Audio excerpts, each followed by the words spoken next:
Buenos días a todos. Les saluda en este video la profesora María Emi. Estaré hablándoles de la teoría de la relevancia de Deidre Wilson y Dan Sperber. La teoría de la relevancia es hoy en día uno de los modelos más influyentes y más atractivos del panorama general de la pragmática.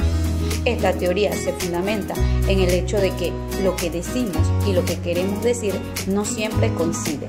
Sperber y Wilson parten de dos ideas fundamentales.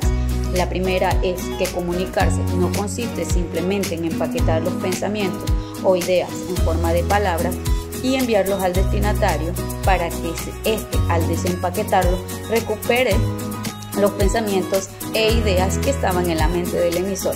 Y la otra idea se basa en que la comunicación humana no es simplemente cuestión de codificar y decodificar información. Por ejemplo, en la oración "ayer te vi en el cine" es una descripción adecuada para una cantidad infinita o ilimitada de situaciones.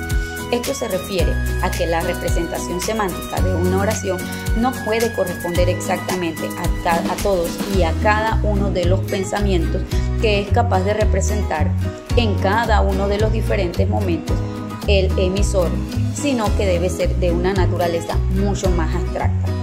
En estos casos son el entorno y el contexto los que aportan los elementos necesarios para enriquecer las representaciones abstractas y acercarnos a los pensamientos. Para Sperber y Wilson, la comunicación humana pone en funcionamiento dos tipos de mecanismos diferentes. Uno basado en la codificación y decodificación y el otro basado en la ostensión y la inferencia. Los humanos nos comunicamos por dos medios diferentes. El primero es el de tipo convencional y este consiste en utilizar correspondencias constantes y previamente establecidas entre señales y mensajes. Y el otro es de naturaleza no convencional y se basa en atraer la atención del interlocutor sobre algún hecho concreto para hacerle ver o inferir el contenido que quiere comunicar. Veamos un ejemplo. Si una persona quiere comunicar a otra que tiene calor, puede hacerlo de muchas maneras diferentes. La codificada puede consistir en emitir un mensaje como por ejemplo "tengo calor". Para descifrar el mensaje, el interlocutor no tiene más que conocer el valor que el código asigna a esa particular secuencia de fonemas. Pero imaginemos que ahora que el mismo individuo, sin pronunciar palabra, comienza a abanicarse exageradamente con la mano o que se desabrocha visiblemente el cuello de la camisa. En ambos casos, ha producido diferentes tipos de estímulos que sin duda atraen la atención del otro. Todos ellos son de reacciones normales ante el calor o formas habituales de mitigarlo. Por ello, es bastante probable que quien lo vea actuar así pueda llegar de manera natural a la conclusión de que tiene calor, sobre todo, aunque no necesariamente, si se comparte el mismo entorno caluroso.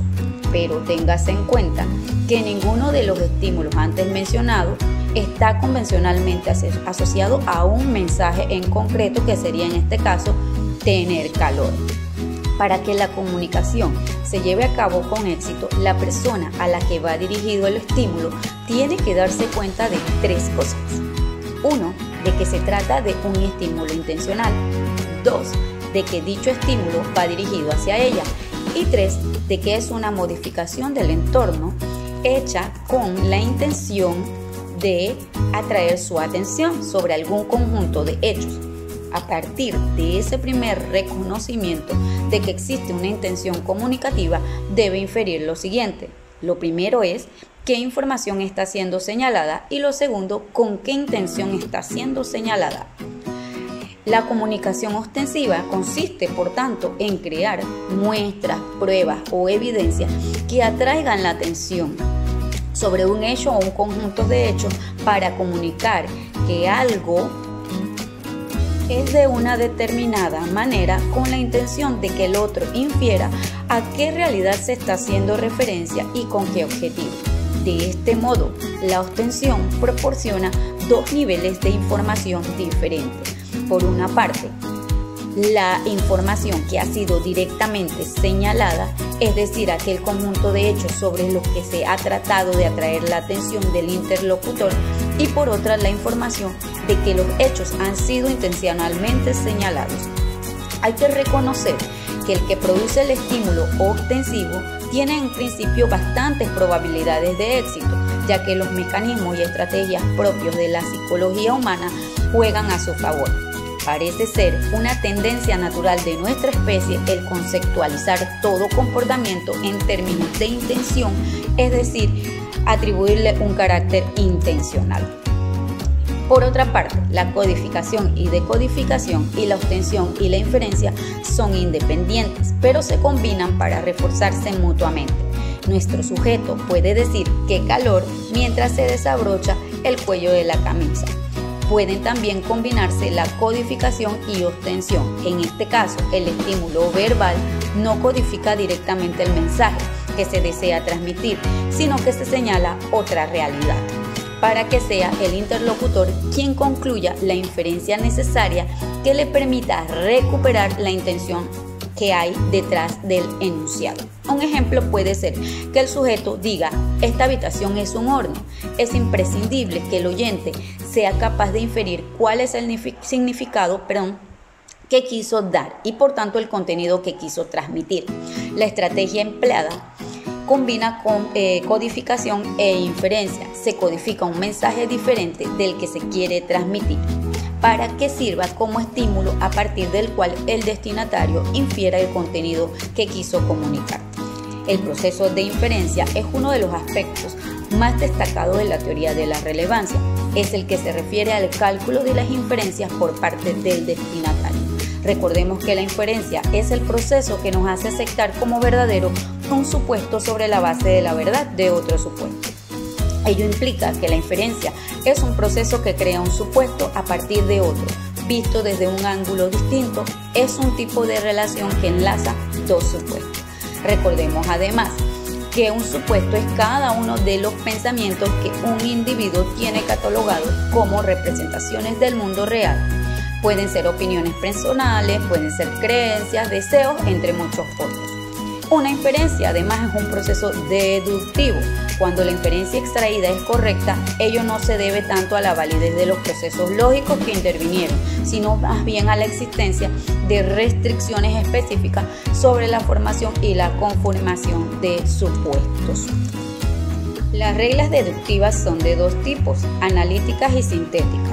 Las reglas analíticas toman como base un supuesto único y las implicaciones que producen son intrínsecas, necesarias y suficientes para entender el supuesto en cuestión. En ella, la conclusión obtenida hereda directamente el grado de certeza del supuesto sobre el que está construida. Las reglas sintéticas, por su parte, toman como base dos supuestos diferentes y las implicaciones que dan lugar no son intrínsecas a ninguno de los dos supuestos. La implicación obtenida es verdadera solo cuando lo son los dos supuestos que le sirven de base. Una de las funciones más importantes del mecanismo deductivo es la de derivar automáticamente las implicaciones de cualquier información nueva en relación con los supuestos e informaciones que ya se poseen. A este tipo de inferencia se le conoce con el nombre de implicación contextual, porque en esta teoría se denomina contexto al conjunto de premisas que se usan en la interpretación del enunciado. La relevancia de la información que no da lugar a efectos contextuales de ningún tipo se dice que es irrelevante. Hay tres tipos en los que una información no origina cambios en el contexto. El primero es que la información es nueva, pero de una naturaleza tal que no permite ninguna clase de interpretación con la información previa, de modo que es posible derivar implicaciones interesantes de la síntesis de ambas. Por ejemplo, el 5 de mayo de 1981 fue un día soleado en Panamá. La 2 es que la información ya se conocía y el nuevo supuesto no modifica la fuerza de los supuestos anteriores. Ejemplo, en este momento está usted escuchando. 3. La información es claramente incoherente con respecto al contexto. Su fuerza es tan débil que no modifica el ejemplo. Por ejemplo, el video que usted está viendo en este momento trata de física cuántica. Según Sperber y Wilson, el contexto no viene dado de antemano, sino que el destinatario de un enunciado lo elige en cada momento. Para encontrar la relevancia, hay que buscar entre un conjunto total de supuestos aquellos que les conduzcan a la interpretación más relevante posible. Pensemos en una conversación normal. De todo el caudal de sonidos que llegan a nuestro sistema de audición, con todas sus diferencias físicas, elegimos la parte relevante, es decir, recuperamos las intenciones fonológicas básicas y hacemos caso omiso de aquellos rasgos que no son pertinentes. En el proceso de inferencia ocurre algo muy parecido. Nuestro sistema, como eficaces secretarios, filtran todo lo que reciben de manera que nos detengamos en procesar exclusivamente aquello que nos puede resultar de algún interés. La presunción de relevancia no solo ayuda a explicar la interpretación, actúa también como un principio organizador de la producción de enunciados. El emisor tendrá que reseleccionar entre todos los enunciados posibles aquel que para su interlocutor pueda dar lugar a mejores efectos, con un costo de procesamiento razonablemente bajo. Esto se refiere al principio de relevancia, que supone que el que comunica utiliza un estímulo que le parece más relevante para la persona cuyo entorno trata de modificar. Este debe entenderse no como una máxima que puede seguirse o violarse, sino más bien como una generalización sobre el que se fundamenta la comunicación ostensivo-inferencial. Se aplica sin excepción, se sigue aunque no se conozca y no podría violarse ni aun queriendo. Esta teoría es bastante amplia y sería interesante pues ver en otros videos lo que plantean los autores especialistas y otros investigadores acerca de esta teoría relacionada a la comunicación verbal y no verbal y a la determinación de las implicaturas e implicaturas. Muchas gracias.